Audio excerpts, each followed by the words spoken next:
नमस्कार, 10 बजे रात पूरे दिन की बात में स्वागत है आप सभी का। मैं हूं आपके साथ श्रवण तंबोले।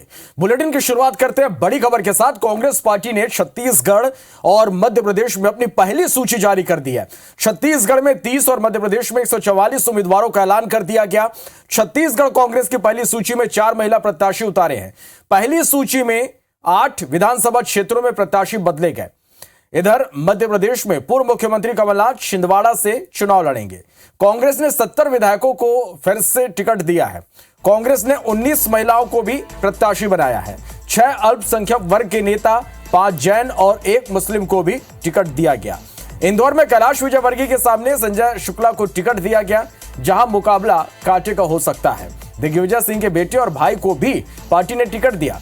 बात छत्तीसगढ़ की करें तो छत्तीसगढ़ में विधानसभा चुनाव के लिए कांग्रेस ने रविवार को 30 प्रत्याशियों की पहले लिस्ट जारी कर दी है और इस लिस्ट में मुख्यमंत्री भूपेश बघेल समेत सभी 13 मंत्री और विधानसभा अध्यक्ष शामिल हैं, जबकि पूर्व एक मंत्री सहित 8 विधायकों के टिकट काटे गए हैं। पहले चरण के 20 सीटों पर मतदान होना है। ऐसे में उसके 19 प्रत्याशी घोषित कर दिए गए हैं। सिर्फ जगदलपुर सीट से प्रत्याशी का ऐलान नहीं किया गया। जिन विधायकों का टिकट कट गया उनमें पंडरिया से ममता चंद्राकर, खुज्जी से छन्नी साहू, चित्रकूट से रामन बेंजाम, दंतेवाड़ा से देवती कर्मा, अंतागढ़ से अनूप नाग, डोंगरगढ़ से भुवनेश्वर बघेल, नवागढ़ से गुरुदयाल बंजारे, कांकेर से शिशुपाल सोरी का नाम शामिल है। राजमन बेंजाम की जगह प्रदेश कांग्रेस अध्यक्ष और सांसद दीपक बैज चुनाव लड़ेंगे। कर्मा परिवार से देवती कर्मा की जगह उनके बेटे छविंद्र कर्मा को मौका दिया गया है। कांग्रेस की पहली सूची में 30 नाम शामिल हैं। अनुसूचित वर्ग के 3 और अनुसूचित जाति वर्ग के 14 उम्मीदवारों के नामों की घोषणा की गई है। इसके साथ ही आपको बता दें कि 4 महिलाओं को प्रत्याशी बनाया गया है। एक अल्पसंख्यक वर्ग के नेता मोहम्मद अकबर को यहां पर टिकट दिया गया है।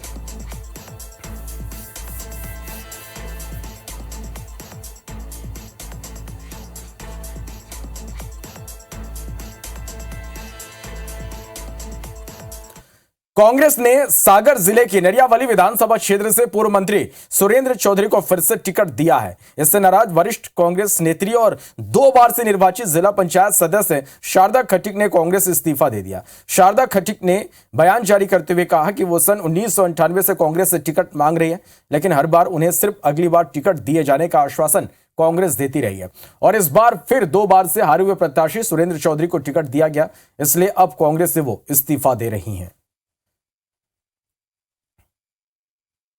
जे हमारी पार्टी की सोच थी कि जो बूथ जिताएगा, जो जिला जिताएगा उसको हम टिकट देंगे और हारे वाले 3 बार हारे वाले को हम टिकट नहीं देंगे। सुरेंद्र चौधरी को हारे वाले को नरियाली विधानसभा से उनको टिकट दे दिया है और मैं क्षेत्र के दौरा किए, मेरी जनता मुझे चाह रही है और जनता चाहने के बाद में भी इसको टिकट दे रही है, तो मैं तो कांग्रेस से इस्तीफा दे रही हूँ। इधर दतिया में भी वही हुआ जिसके लिए कांग्रेस पार्टी डर रही थी। बमुश्किल कांग्रेस ने बड़े मंथन के बाद तो कांग्रेस का टिकट घोषित किया। टिकट घोषित होते ही विरोध के स्वर भी अब उठने लगे।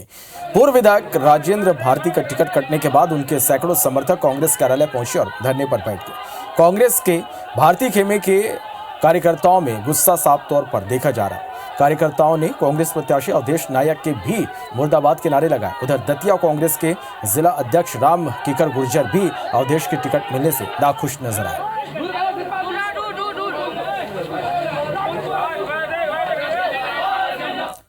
इधर सतना में टिकट न मिलने से भाजपा के युवा नेता रत्नाकर चतुर्वेदी शिवा ने इस्तीफा दे दिया। रत्नाकर सतना सीट से टिकट की मांग कर रहे थे। वो प्रबल दावेदार भी थे, लेकिन पार्टी ने उन्हें टिकट ना देकर सांसद गणेश सिंह को मैदान में उतारा है, जिससे नाराज होकर रत्नाकर ने पार्टी छोड़ दी। इधर नागौद से टिकट न मिलने पर कांग्रेस के पूर्व विधायक यादवेंद्र सिंह ने बहुजन समाज पार्टी का दामन थाम लिया।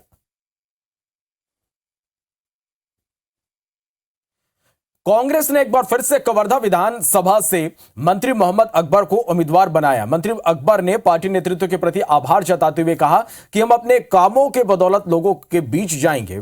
एक सवाल के जवाब में उन्होंने कहा कि कवर्धा में हिंदू और मुस्लिम जैसी कोई स्थिति नहीं है। कांग्रेस ने जो है 30 प्रत्याशियों के नाम घोषित कर दिए हैं और इसमें मुख्यमंत्री भूपेश बघेल समेत सभी मंत्री और इस वक्त मेरे साथ जो है कैबिनेट मंत्री मोहम्मद अकबर है, जिन्हें फिर से कवर्धा से उतारा गया है। कवर्धा से उतारा गया, क्या कहेंगे? सब पहला रिएक्शन आप।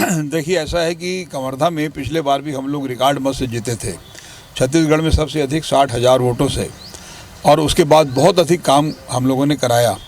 तो अपने कार्यों के दम पर हम जनता के सामने जाएंगे और एक बार फिर से उम्मीद करते हैं कि कवर्धा में कांग्रेस पार्टी एक तरफा जीत हासिल करेगी।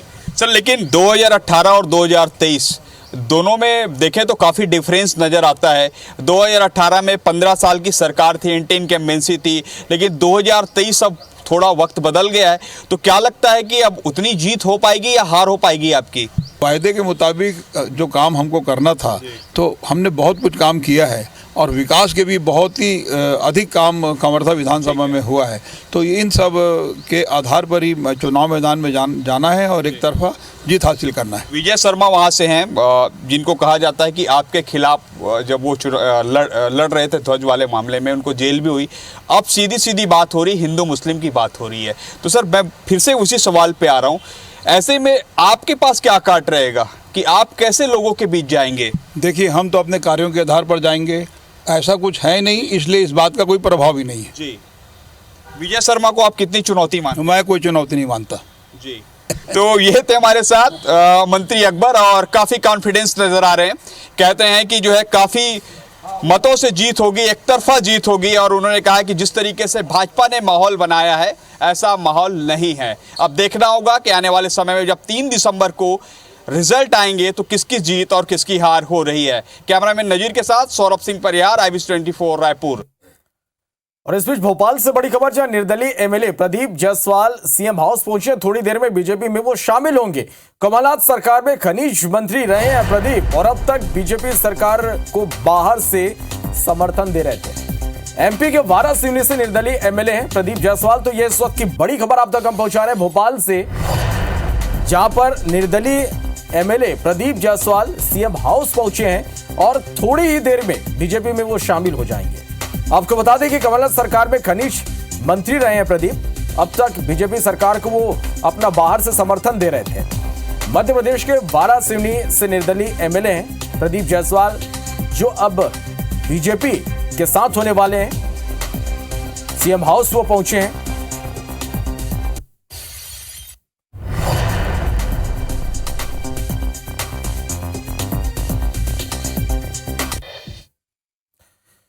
कांग्रेस ने अपने 144 प्रत्याशियों की सूची में मधु भगत को भी जगह दी। उन्हें परसवाड़ा विधानसभा से अपना प्रत्याशी बनाया है, जिसको लेकर मधु भगत के समर्थकों में काफी उत्साह है। तो वहीं मधु भगत ने अपने आला कमान का विश्वास जताने के लिए आभार भी जताया। विकास उनने खुद का किया है, हम कहाँ बोल रहे हैं विकास नहीं हुआ। विकास हुआ है मंत्री जी, आपका अपना विकास बहुत हुआ है। मेरे से ज़्यादा मेरे कार्यकर्ता, मेरी जनता आश्वस्त 100% है। और मंत्री जी को भी पता है कि पैसे से चुनाव वो लड़ना चाह रहे हैं, पैसा कभी ज़्यादा काम नहीं करता। छत्तीसगढ़ में कांग्रेस ने उम्मीदवारों की पहली सूची जारी कर दी है। दंतेवाड़ा से विधायक देवती कर्मा के बेटे छविंद्र कर्मा को उम्मीदवार घोषित किया गया। उम्मीदवार घोषित होने के बाद छविंद्र दंतेवाड़ा पहुंचे, जहां गेदम से दंतेवाड़ा तक जगह जगह उनका स्वागत हुआ।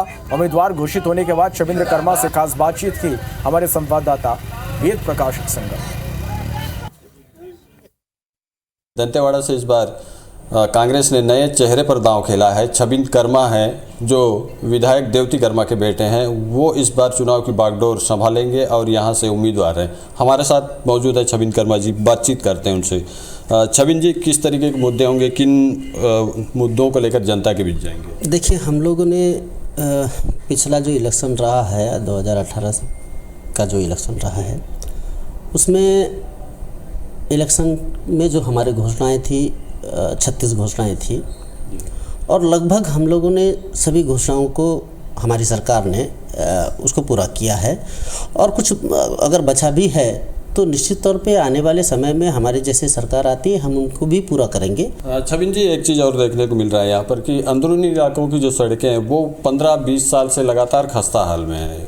अभी पिछले 5 साल में कांग्रेस की गवर्नमेंट रही, तब भी उसमें इतनी सुधार नहीं हो पाई जितना जनता आशा कर रही थी। मैंने साहब से स्पष्ट कहा है कि हम लोगों को ज़रूरत है कि एक गांव से कम 4 गांवों को जोड़ना, जिससे कि सरकार अगर उन गांवों तक पहुंचेगी निश्चित तौर पे नक्सल समस्या भी समाप्त होगी और डेवलपमेंट भी होगा। जो सरकार की जो भी योजनाएं हैं वो हम उन मतलब जो ज़रूरतमंद लोग हैं जिनके लिए योजनाएं बन रही है उन तक पहुंचेगा।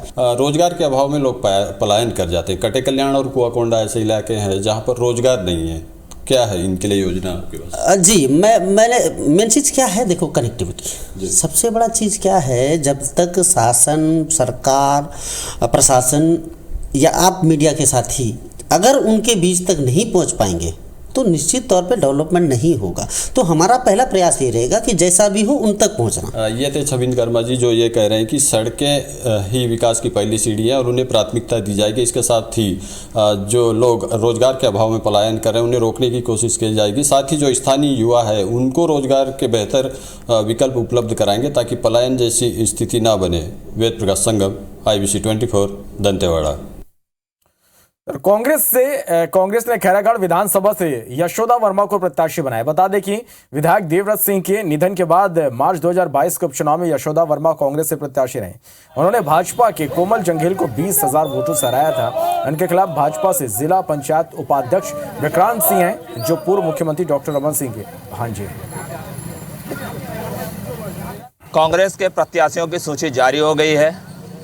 AICC ने छत्तीसगढ़ के लगभग 30 प्रत्याशियों की सूची जारी की और उसमें खैरागढ़ के प्रत्याशी भी शामिल रहे। लंबे इंतज़ार के बाद ये कांग्रेस के प्रत्याशियों की सूची जारी हुई। खैरागढ़ के प्रत्याशी यशोदा वर्मा जी को फिर से रिपीट किया गया है। उपचुनाव में उन्होंने जीत दर्ज की थी, उसके बाद अभी फिर से उन्हें प्रत्याशी तय किया गया है। तो किस तरह से आपका 15 महीने का कार्यकाल रहा और फिर से आपको कांग्रेस ने प्रत्याशी बनाया है, कैसे देख पा रहे हैं आप? सबसे पहले यहाँ उपस्थित हमारे कांग्रेस परिवार को बहुत बहुत धन्यवाद, बधाई देना चाहती हूँ और हमारे प्रदेश के मुखिया आदरणीय भूपेश बघेल जी को बहुत बहुत धन्यवाद देना चाहती हूँ, जिन्होंने मेरे को ऊपर भरोसा विश्वास करके मेरे को पुनः प्रत्याशी के रूप में खैरागढ़ विधानसभा में भेजा है।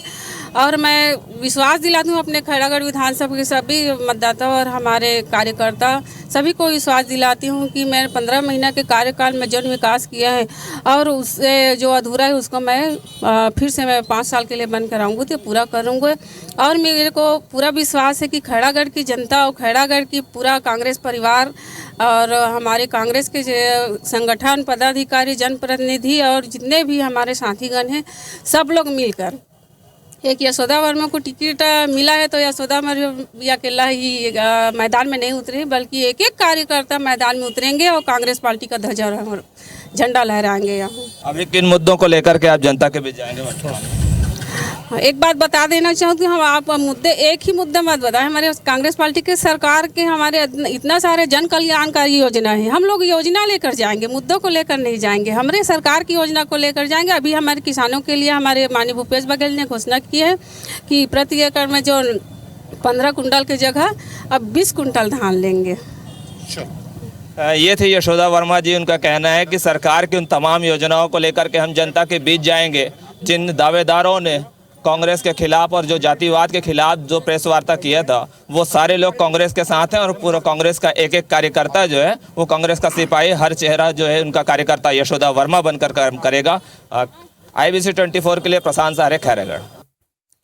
तो नवरात्र के पहले दिन जारी हुई कांग्रेस की पहली लिस्ट में जबलपुर उत्तर मध्य से विनय सक्सेना पर पार्टी ने एक बार फिर भरोसा जताया।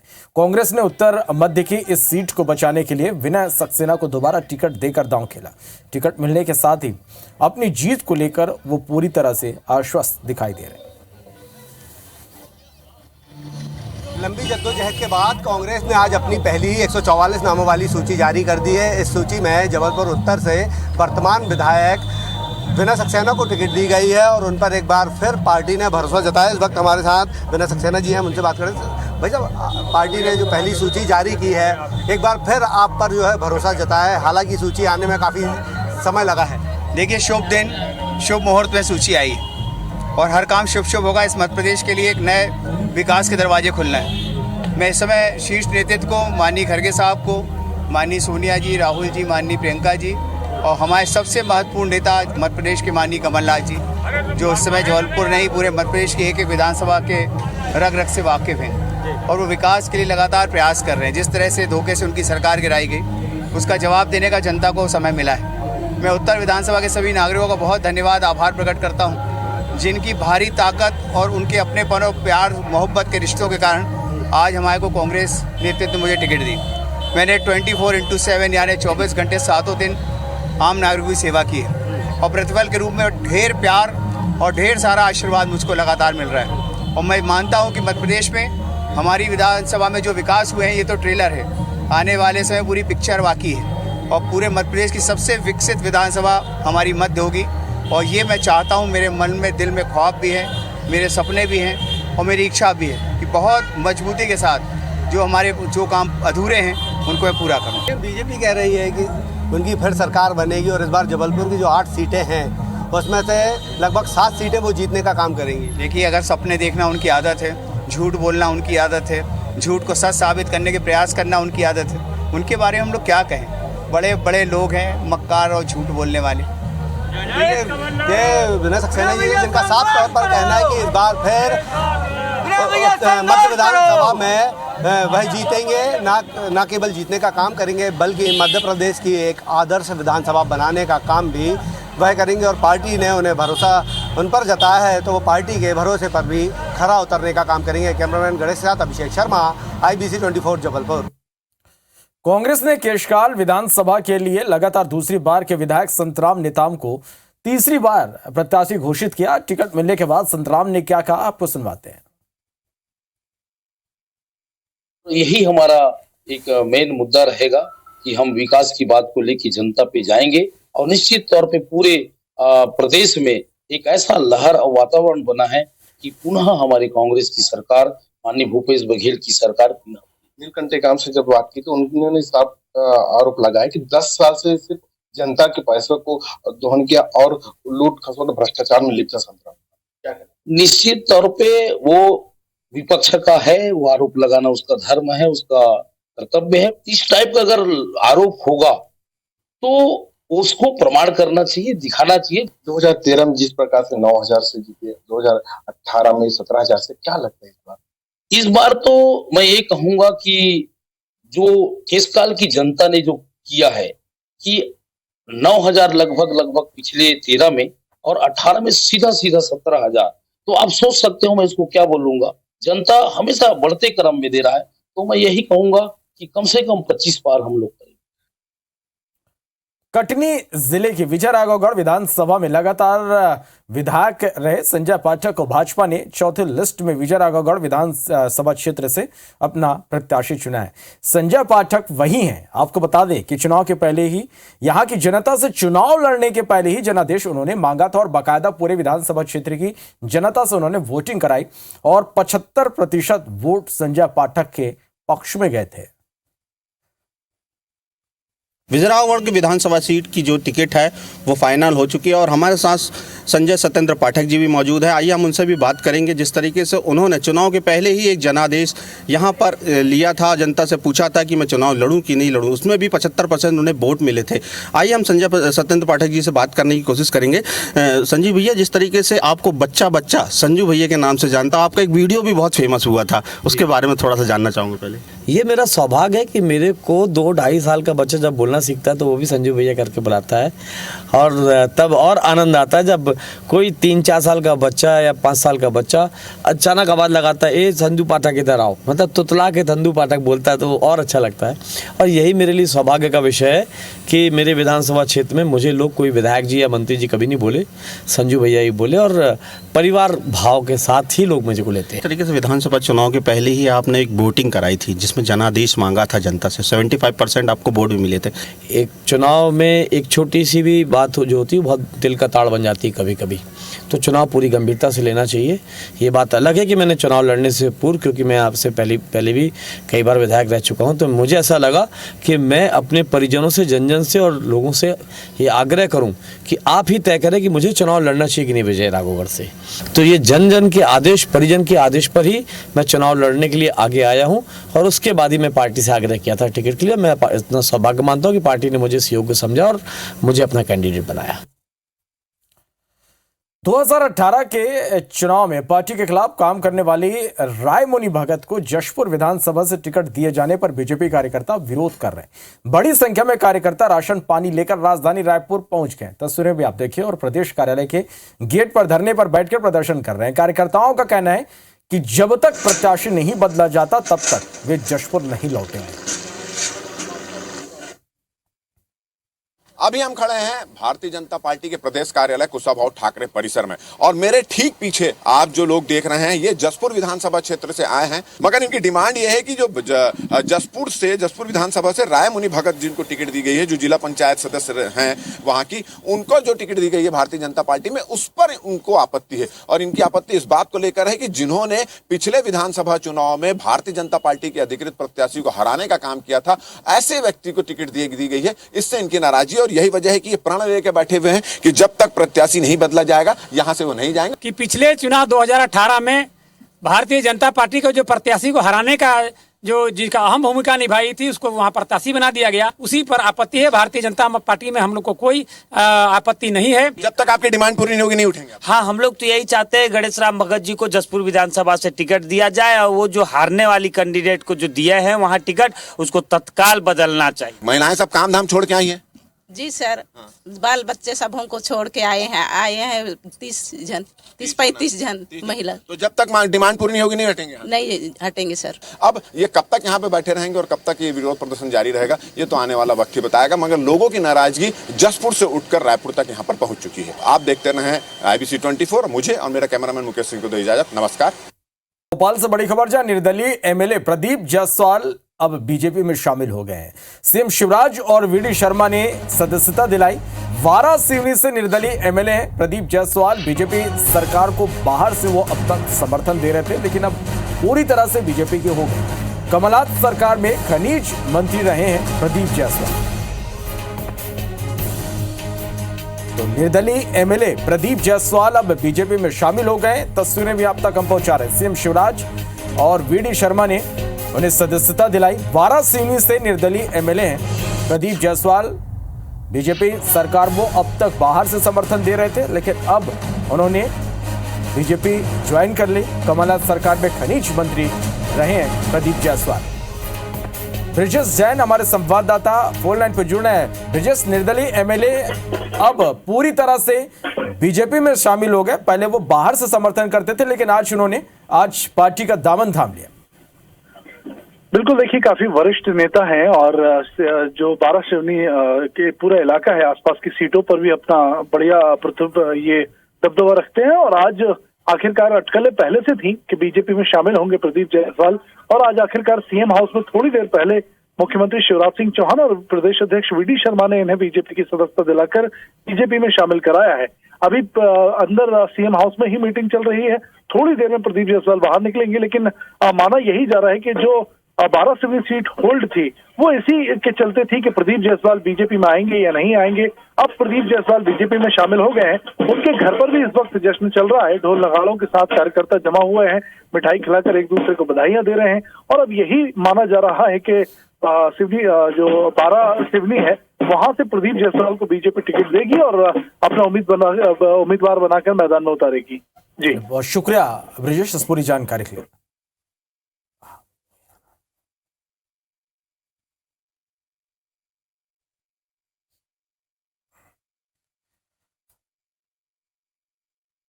बढ़ते आगे, छत्तीसगढ़ भाजपा अपने प्रत्याशियों के नामांकन के जरिए हर जिले में शक्ति प्रदर्शन करने की तैयारी में है।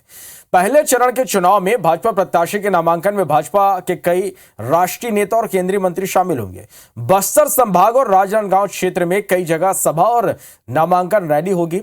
इसी क्रम में कल केंद्रीय गृह मंत्री अमित शाह राजनांदगांव में डॉक्टर रमन सिंह की नामांकन रैली में शामिल होंगे और तय कार्यक्रम के अनुसार अमित शाह कल सुबह 11:45 पर रायपुर एयरपोर्ट पहुंचेंगे। एयरपोर्ट से 11:50 पर हेलीकॉप्टर से राजनांदगांव के लिए रवाना होंगे। राजनांदगांव में रमन सिंह के साथ नामांकन दाखिल करने जाएंगे और हाई स्कूल मैदान में आयोजित जनसभा को भी संबोधित करेंगे। वहीं 18 अक्टूबर को असम के सीएम हेमंत बिस्वा शर्मा कवर्धा के भाजपा प्रत्याशी विजय शर्मा के नामांकन में शामिल होंगे और 18 अक्टूबर को रैली निकालकर शक्ति प्रदर्शन करते हुए नामांकन दाखिल करेंगे।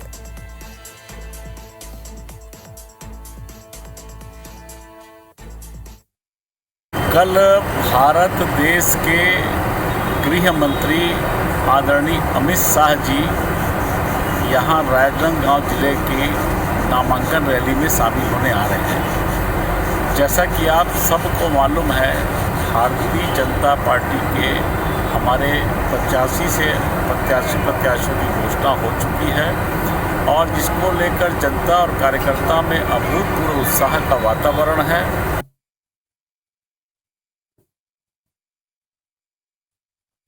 कार्यकर्ता के अंदर उत्साह भरा और चुनाव उनको पता है कि हम जीत रहे हैं। हमारे केंद्रीय नेता हैं रमन सिंह जी का जो नामांकन है उसके लिए हमारे गृह मंत्री जी अमित शाह जी आ रहे हैं, तो ये शुरुआत हो गई है। तो इस प्रकार से आप अन्य जगह भी देखेंगे। भारतीय जनता पार्टी बुझता हुआ दिया है, बुझने वाला इसलिए टिमटिमा रहा है। नामांकन में शक्ति प्रदर्शन करना चाहते हैं, बड़े केंद्रीय नेतृत्व को बुलाना चाहते हैं, उनके पास इसके सिवाय कोई चारा ही नहीं बचा, वो इसलिए इसको कर रहे हैं। लेकिन मुझको ऐसा लगता है कि छत्तीसगढ़ में एक अलग परिणाम इस बार आने वाला है और पूरी भारतीय जनता पार्टी का जो केंद्रीय नेतृत्व है उसको भी, उनकी भी आंखें खोलकर रह जाएगी। बुरहानपुर के हतनपुर पुल के पास ताप्ती नदी में नहाने गए 3 युवक डूब गए। मौके पर मौजूद लोगों ने एक युवक को किसी तरह तो बचा लिया, लेकिन 2 युवक पानी में लापता हो गए। दोनों ने घटना की सूचना तत्काल पुलिस को दी, जिसके बाद पुलिस एसडीआरएफ की टीम के साथ मौके पर पहुंची और सर्चिंग अभियान शुरू किया गया, लेकिन शाम तक उनका कोई पता नहीं चल सका। अंधेरा होने की वजह से रेस्क्यू रोक दिया गया। कल फिर से रेस्क्यू किया जाएगा। घटना यह है कि बुरहानपुर जिले के हथनूर नदी की घटना है। यहाँ 2 18 से 19 साल के लड़के डूब गए यहाँ पर नदी पर और हमारी टीम सर्चिंग में लगी है।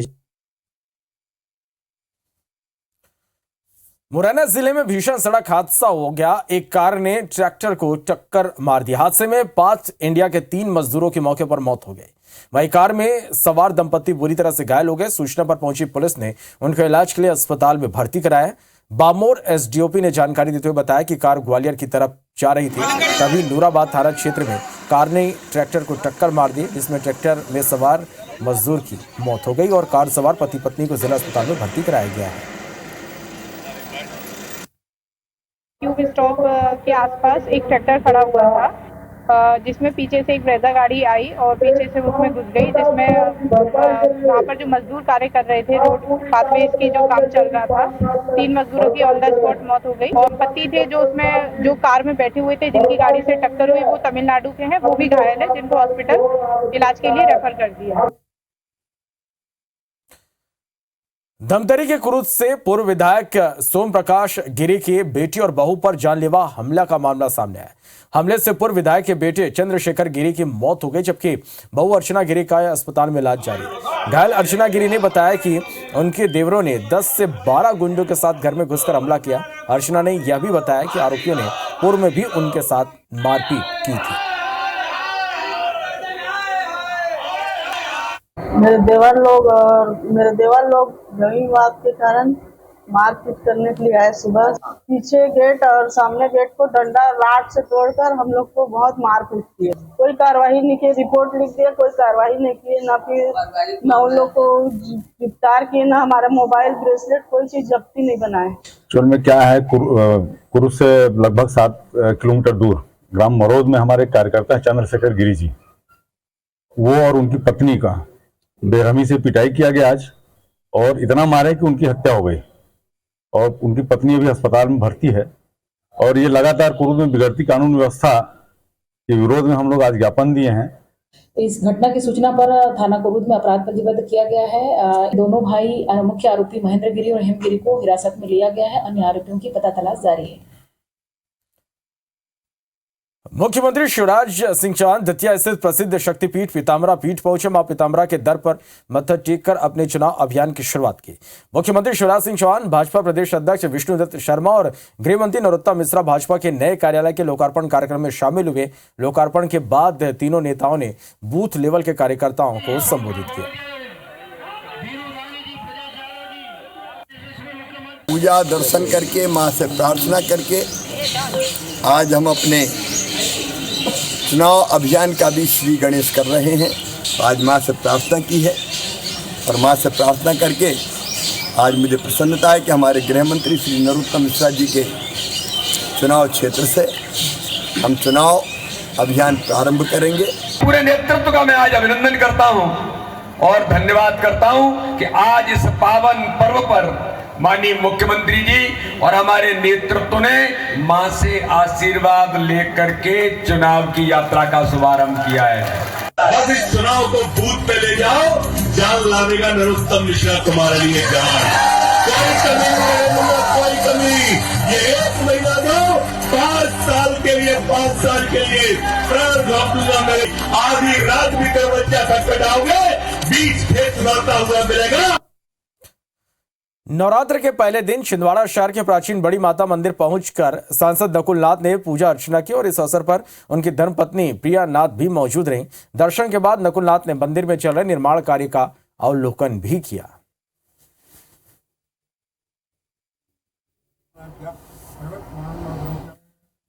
नवरात्र के पहले दिन कांग्रेस उम्मीदवारों की पहली सूची आने के बाद मुख्यमंत्री भूपेश बघेल भिलाई पहुंचे। उन्होंने कुम्हारी के महामाया मंदिर में माता की पूजा अर्चना की। टिकट फाइनल होने के बाद माता का आशीर्वाद लिया। सीएम भूपेश रायपुर के महामाया मंदिर में भी पहुंचे और पूजा अर्चना की। टिकट बंटवारे पर उन्होंने कहा कि पहली सूची में 8 विधायकों के टिकट कटे हैं। इसमें सबसे ज्यादा प्रत्याशी, इससे ज्यादा वो नहीं बदल सकते।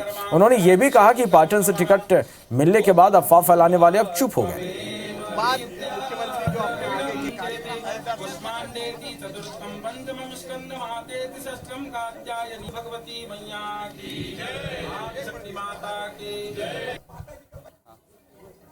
मुझे भी टिकट मिला है, हाईकमान को धन्यवाद। पाटन से ही लड़ेंगे जी, तो ये अफवाह फैला रहे थे, उसका मुंह बंद हो गया। बहुत सारे लीडर्स को मिला है यहाँ टिकट, मौका मिला है, कई पुराने फेस है। देखो, फर्स्ट फेज में 20 टिकटों में आप देखेंगे 8 प्रत्याशी बदले गए हैं। मतलब इससे ज़्यादा और प्रत्याशी बदला नहीं जा सकता।